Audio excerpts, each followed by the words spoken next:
Hari ini, mari kita belajar firman Tuhan dengan tajuk Orang yang bertahan sampai pada kesudahan akan selamat. Kalian semua, banyak kejadian berlaku dalam sukan Olimpik musim sejuk. Tetapi salah satunya berkaitan dengan tajuk kubah hari ini. Dalam acara luncur laju trek pendek, keganti 3,000 meter, seorang pemain luncur jatuh semasa melepasi tongkat.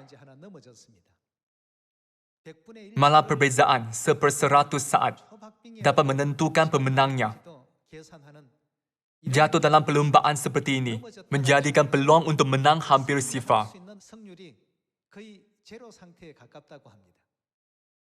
Setelah jatuh, dia berada di setengah pusingan di belakang orang lain.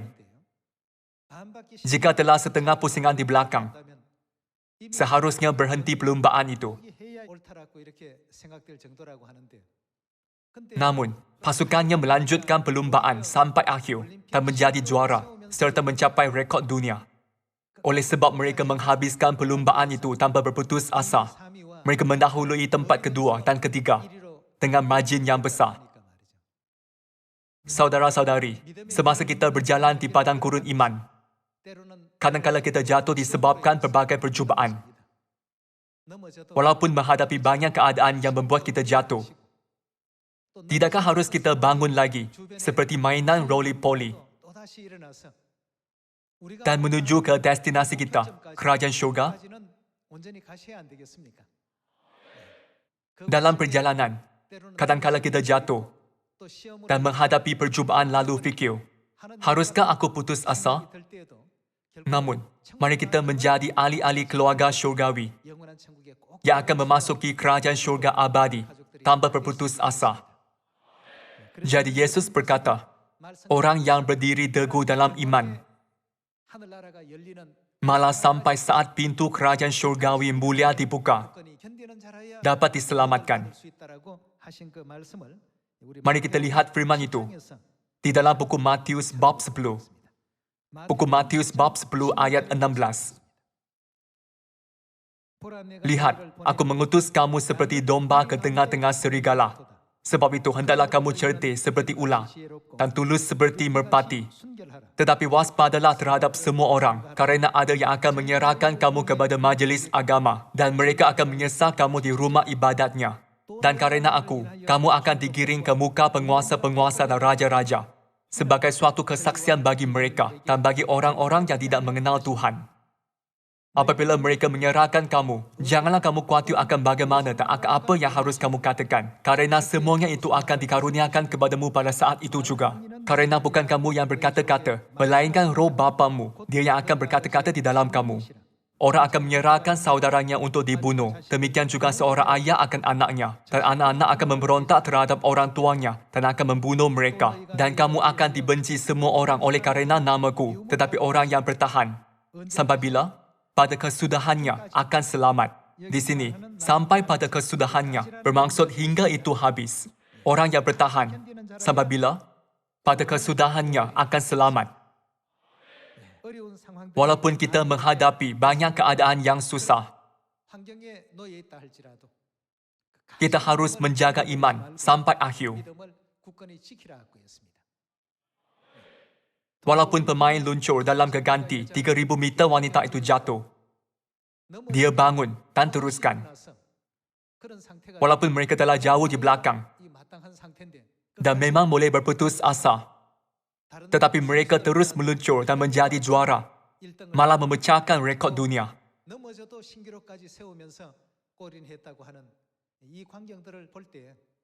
Apabila melihat ini, saya berfikir, ini bukan sekadar permainan sukan, tetapi nampaknya Tuhan menciptakan situasi ini untuk kita.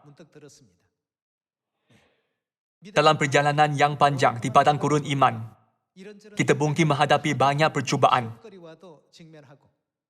dan kadang-kadang menjadi lemah dalam iman. Sesetengah orang menjadi penat atau jatuh. Tuhan mengetahui kesudahan sejak permulaan. Maka dia menyemangati kita dengan berkata apa?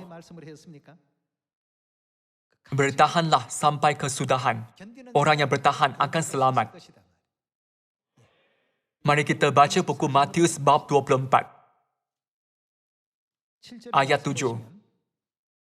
Sebab bangsa akan bangkit melawan bangsa dan kerajaan melawan kerajaan. Akan ada kelaparan dan gempa bumi di berbagai tempat. Akan tetapi semuanya itu barulah permulaan penderitaan menjelang zaman baru. Pada waktu itu kamu akan diserahkan supaya disiksa. Dan kamu akan dibunuh. Dan akan dibenci semua bangsa oleh karena namaku. Dan banyak orang akan murtad. Dan mereka akan saling menyerahkan dan saling membenci. Banyak nabi palsu akan muncul dan menyesatkan banyak orang. Dan karena makin bertambahnya kedurhakaan, maka kasih kebanyakan orang akan menjadi dingin. Tetapi orang yang bertahan sampai pada kesudahannya, bagaimana? Akan selamat. Dan Injil kerajaan ini akan diberitakan di seluruh dunia, menjadi kesaksian bagi semua bangsa. Sesudah itu barulah tiba kesudahannya. Tuhan mengizinkan Injil kita diberitakan di setiap tempat.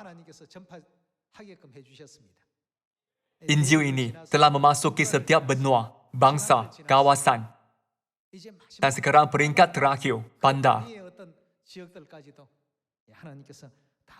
Saudara-saudari, janganlah rasa penat, tetapi berusaha sampai akhir.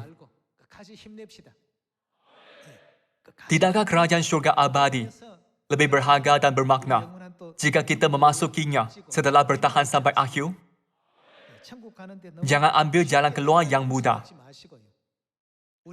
Jalan yang kita lalui sekarang, kadang-kala mungkin rasa penat, dan kehidupan nampaknya tidak bermakna dan tidak berharapan. Sesetengah orang mungkin menjalani kehidupan sedemikian. Namun, setelah mengatasi semua perkara itu, kerajaan syurga yang kita tujui menjadi lebih berharga. Oleh sebab bumi ini ialah kota perlindungan, kita tidak dapat hidup tanpa kesusahan. Kalau kita berusaha mencari persekitaran, keadaan hidup dan kebahagiaan yang akan kita miliki di syurga, di kota perlindungan ini, kita akan sentiasa gagal. Ketika nampaknya mempunyai keadaan yang tepat untuk bekerja, kita tidak mempunyai orang yang tepat. Dan ketika mempunyai orang yang tepat, kita tidak mempunyai keadaan yang tepat. Ketika satu hal nampak betul, ada hal lain yang salah. Dan ketika hal lain nampak betul, hal lain tidak. Kita hidup dalam situasi sedemikian. Meskipun begitu, jika bertahan sampai akhir, Tuhan akan mengaruniai kita pingat emas. Tidakkah itu lebih mulia untuk mendapat pingat emas rohani? Mahkota syurgawi yang akan kita terima adalah lebih berharga. Sudah tentu, biarpun setelah menjalani kehidupan yang selesa di dunia ini, syurga ialah tempat yang sangat bagus untuk dikunjungi. Fikirkan Rasul Paulus yang berusaha masuk ke syurga semasa berada di bumi ini, menahan berbogel, kedinginan, kelaparan, dan tidak tidur demi Injil. Sekiranya seseorang berkata bahawa dia telah memperoleh syurga setelah hidup dengan selesa, syurga siapa yang lebih berharga?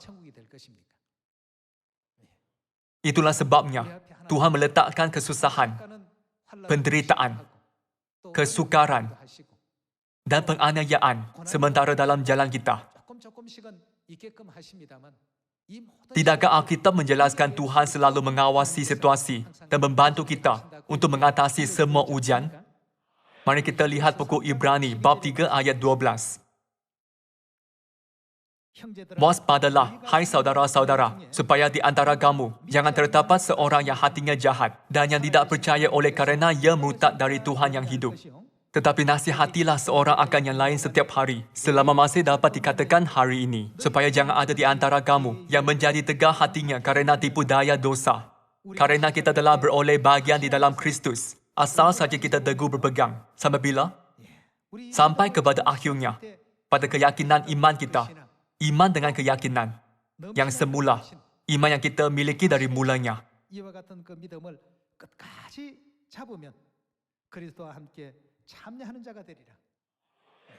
Tuhan memberitahu bahawa kita pasti akan dipermuliakan bersamanya.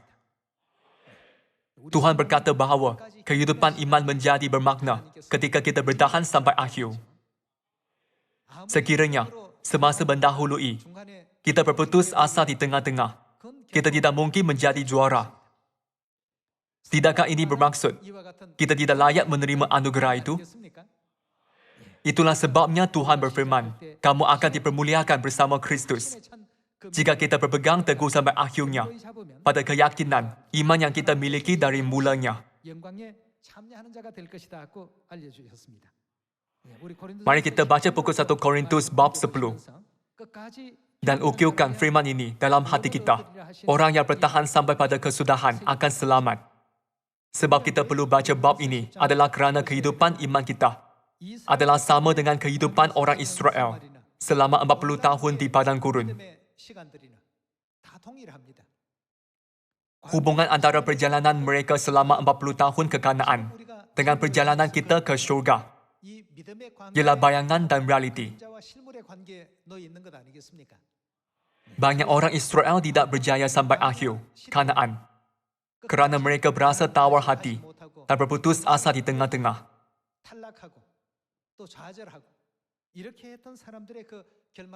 Oleh itu, kita tidak harus mengikut contoh mereka dalam perjalanan ke syurga. Walaupun mereka berputus asa di tengah-tengah, apa yang harus kita lakukan? Kita mesti berkata, kita akan mengikuti Tuhan. Kemana sahaja Dia bimbing sampai akhir. Kita akan mengikuti Tuhan, tidak kehilangan harapan. Walaupun kehidupan kita menyakitkan dan memenatkan, dan berasa mahu berputus asa puluhan kali sehari, kita tidak boleh meninggalkan iman, keyakinan yang kita miliki dari mulanya. Dengan resolusi ini, kita mesti maju ke depan. Mari kita lihat pukul 1 Korintus bab 10 ayat 1. Aku mahu supaya kamu mengetahui, saudara-saudara, bahawa nenek moyang kita semua berada di bawah perlindungan awan dan bahawa mereka semua telah melintasi laut. Untuk menjadi pengikut Musa, mereka semua telah dibaptis dalam awan dan dalam laut.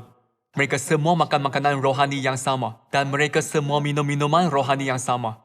Sebab mereka minum dari batu karang rohani yang mengikuti mereka. Dan batu karang itu ialah Kristus. Tetapi sungguh pun demikian, Tuhan tidak berkenan kepada bahagian yang terbesar dari mereka. Karena mereka, apa yang berlaku? Didewaskan di padang gurun. Mereka yang didewaskan ialah orang yang berputus asa. Mereka tidak berjaya sampai akhir. Kerana banyak beralasan. Mereka menganggap segala keadaan tidak baik yang dihadapi mereka sebagai kesusahan. Maka mereka bersungut dan merungut.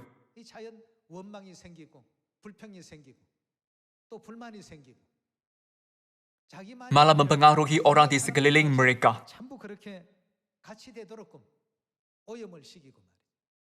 Jadi ayat 5 menerangkan bahawa mereka didewaskan di padang gurun pada akhirnya. Mari kita lihat ayat 6. Semuanya ini telah terjadi sebagai contoh bagi kita untuk memperingatkan kita supaya jangan kita menginginkan hal-hal yang jahat seperti yang telah mereka perbuat. Dan supaya jangan kita menjadi penyembah-penyembah berhala sama seperti beberapa orang dari mereka. Seperti ada tertulis, maka duduklah bangsa itu untuk makan dan minum. Kemudian bangunlah mereka dan bersukaria. Janganlah kita melakukan percabulan seperti yang dilakukan oleh beberapa orang dari mereka sehingga pada satu hari telah tewas 23,000 orang. Dan janganlah kita mencobai Tuhan seperti yang dilakukan oleh beberapa orang dari mereka, sehingga mereka mati dipagut ular. Dan janganlah bersungut-sungut, seperti yang dilakukan oleh beberapa orang dari mereka, sehingga mereka dibinasakan oleh malaikat maut.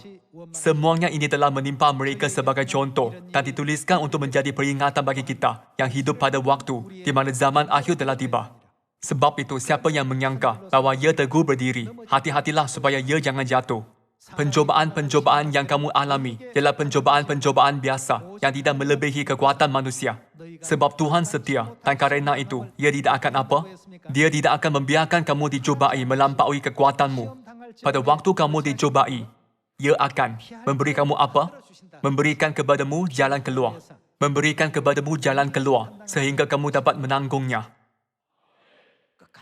Kalau kita bertekad untuk menjaga iman sampai akhir, Tuhan akan membuka jalan.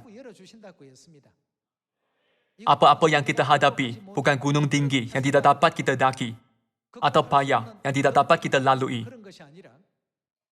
Tuhan meletakkan kita dalam keadaan atau persekitaran yang susah sementara.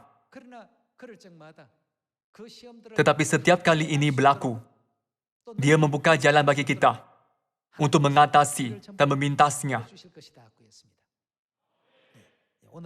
Kalau kita bertekad untuk maju ke depan, tidak kehilangan iman sampai akhir, Tuhan akan selalu membimbing kita.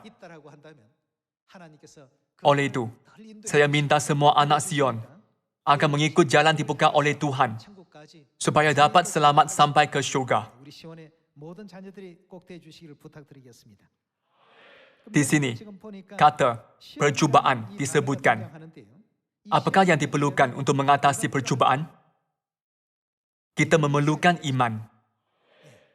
Untuk mengatasi percubaan, tiada hal yang lebih baik daripada iman. Tuhan tidak berkenan kepada orang Israel, jadi mereka dimusnahkan dan didewaskan di padang gurun. Pada zaman ini, janganlah kita hidup seperti orang Israel 3,500 tahun yang lalu, tetapi hidup bergembira dan bersukacita dalam iman yang mulia kepada Bapa Syurgawi dan Ibu Syurgawi. Saya berharap anda maju ke depan dengan iman itu, dengan harapan akan kembali ke tanah air syurgawi kita tidak lama lagi. Kalau begitu, iman seperti apa yang dimiliki oleh nenek moyang iman untuk mengatasi semua percubaan dan dikurniakan hak penuh untuk memasuki Kanaan? Mari kita lihat pokok Ibrani bab 11 ayat 6. Tetapi tanpa iman, tidak mungkin orang berkenan kepada Tuhan. Sebab barang siapa berpaling kepada Tuhan, ia harus percaya bahawa Tuhan ada dan bahawa Tuhan memberi upah kepada orang yang sungguh-sungguh mencari Dia. Karena iman, maka Nuh, dengan petunjuk Tuhan tentang sesuatu yang belum kelihatan, dengan taat mempersiapkan batera untuk menyelamatkan keluarganya.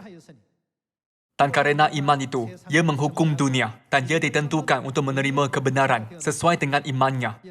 Kalian semua, sila fikir dengan teliti. Walaupun pendapat para sarjana sedikit berbeza, tetapi semestinya mengambil masa kira-kira 40 hingga 120 tahun untuk membina batera. Pikirkan, bagaimana Nuh hanya memfokuskan diri untuk membina batera begitu lama. Itu bukan sesuatu yang dapat kita lakukan. Pada zaman itu, Tuhan berkata, hujan akan turun dan air akan meliputi bumi. Itu situasi yang susah dipercayai. Bayangkan Nuh bertahan dengan iman selama 1 atau 2 tahun, bertahan selama 10 tahun, dia masih bertahan selama 20 tahun, dan bertahan selama 30 tahun. Dia terus bekerja, tetapi nampaknya tidak berkesudahan, malah tidak satu titik hujan pun turun dari langit. Walau bagaimanapun, Tuhan memberinya perintah untuk membina batera. Adakah pekerjaan itu dapat dilakukan tanpa iman?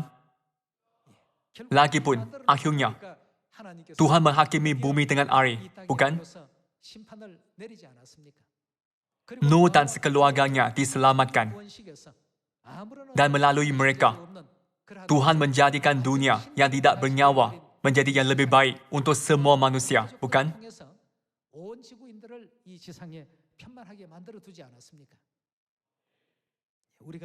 Semua nenek moyang iman yang disebut di dalam buku Ibrani bab 11 telah bertahan sampai akhir dengan iman.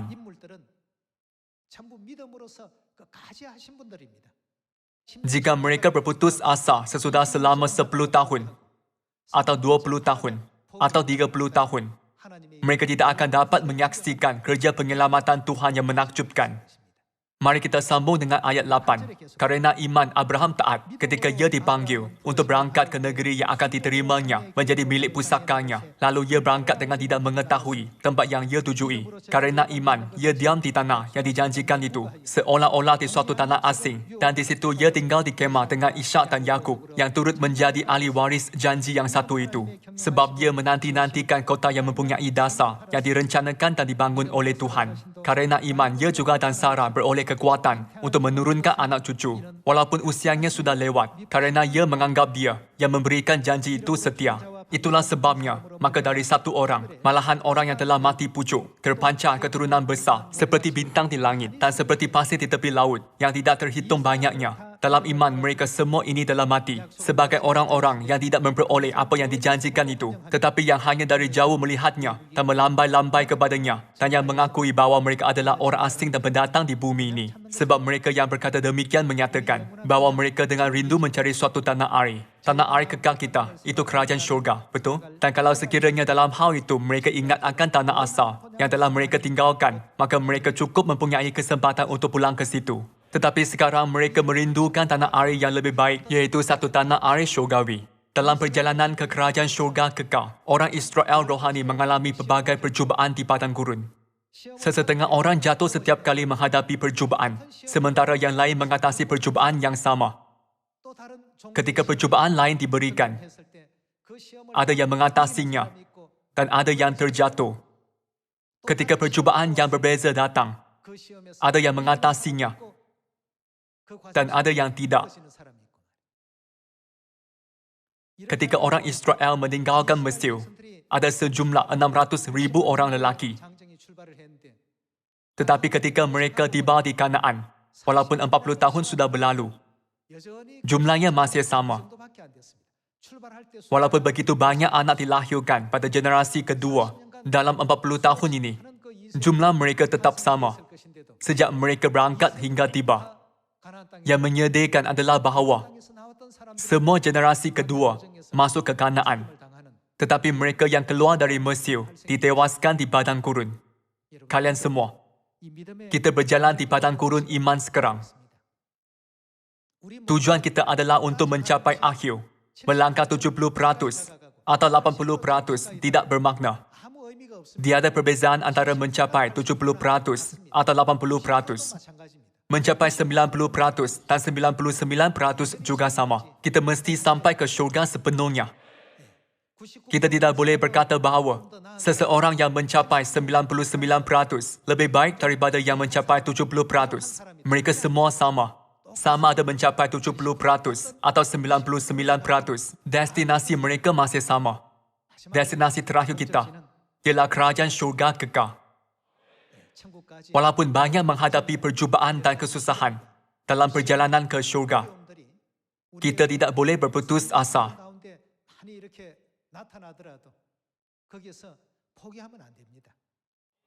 Mereka yang tidak dapat masuk ke Kanaan ialah orang yang berputus asa di tengah-tengah. Mereka berputus asa menunduk kepada percubaan.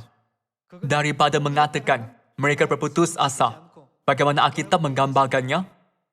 Dikatakan mereka jatuh ke dalam percubaan. Saudara-saudari, jangan berputus asa. Semua orang boleh jatuh sekurang-kurangnya sekali. Kita tidak ada pilihan, tetapi jatuh dalam kehidupan. Tetapi jika jatuh, kita harus bangun semula. Sama ada tersandung pada batu atau tergelincir kaki, kita mungkin jatuh. Kita hanya perlu bangun semula. Dengan berbuat demikian, janganlah kita gagal mencapai kerajaan syurga yang kita perjuangkan. Oleh sebab Tuhan melihat zaman ini pada permulaan, Dia mendorong kita melalui mesej ini.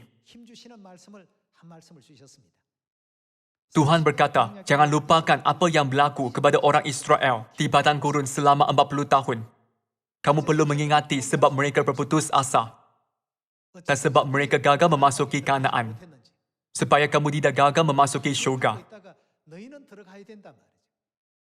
Tuhan memerintah kita untuk memiliki iman yang lebih teguh untuk masuk ke syurga. Mari kita lihat buku Ulangan bab 8 ayat 2. Ingatlah kepada seluruh perjalanan yang kau lakukan atas kehendak Tuhan, Tuhanmu, di padang gurun selama 40 tahun ini. Apakah yang harus kita buat? Kita mesti ingat. Mengapa kita harus ingat? Kita mesti belajar daripada contoh mereka untuk masuk ke syurga. Mereka berputus asa, tetapi kita tidak akan berputus asa. Walaupun salah satu pemain luncur jatuh dalam geganti 3,000 meter, dia bangun lagi. Memimpin pasukannya melewati pasukan lain, sehingga menjadi juara. Melihat ini, saya tertanya-tanya, mengapakah Tuhan menciptakan situasi ini? Mengapakah Tuhan menunjukkan kita ini? Pemain luncur dalam geganti 3,000 meter, terus berluncur walaupun jatuh. Dia jatuh dan bangun lagi. Saya rasa ini yang paling mengagumkan bagi saya. Itulah sebabnya Tuhan berkata di dalam Buku Ulangan bab 8 ayat 2 bahawa kita harus ingat sebab Tuhan membiarkan mereka berjalan di padang gurun. Dengan maksud merendahkan hatimu. Dan apa? Saya mencubai engkau untuk mengetahui adakah engkau memiliki iman untuk masuk ke syurga atau tidak. Kadang-kala, Tuhan memimpin kita ke jalan yang membosankan, membuat kita sangat sibuk, penat, atau santai.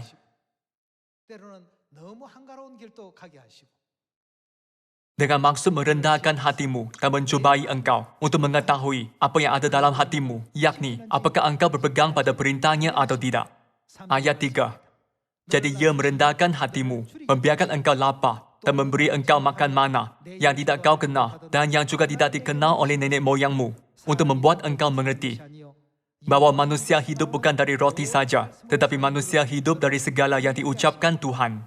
Pakaianmu tidaklah menjadi buruk di tubuhmu dan kakimu tidaklah menjadi bengkak selama 40 tahun ini.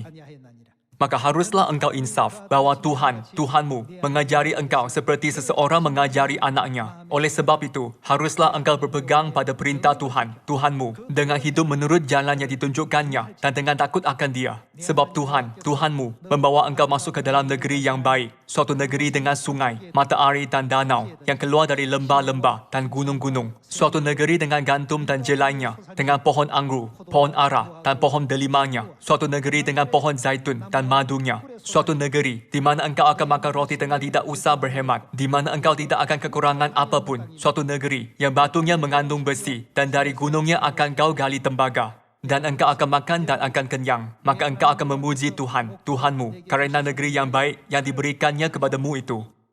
Hati-hatilah supaya jangan engkau melupakan Tuhan, Tuhanmu dengan tidak berpegang pada perintah, peraturan dan ketetapannya yang ku sampaikan kepadamu pada hari ini. Demikianlah firman Alkitab. Tuhan memberitahu kita, jangan lupa apa yang terjadi di padang gurun.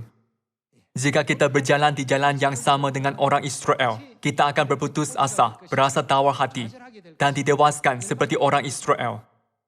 Itulah sebabnya Tuhan memberitahu kita, ingat jalan itu, supaya kita dapat menghindari jalan itu semasa berjalan di padang gurun iman. Janganlah kita tawar hati. Janganlah kita putus asa juga. Anda boleh berputus asa dengan segala hal duniawi, tetapi jangan putus asa untuk kerajaan syurga. Bersemangatlah. Walaupun kehidupan fizikal adalah susah dan banyak masalah menghalang kita, serta menyusahkan kehidupan iman kita, Tuhan meletakkannya sementara di depan kita, tetapi selalu membuka jalan untuk kita. Tuhan mahu melihat berapa banyak kita telah membesar, sama ada kita masih anak kecil yang bahkan tidak boleh melintasi halangan kecil, atau sudah menjadi dewasa yang mudah melintasi halangan besar.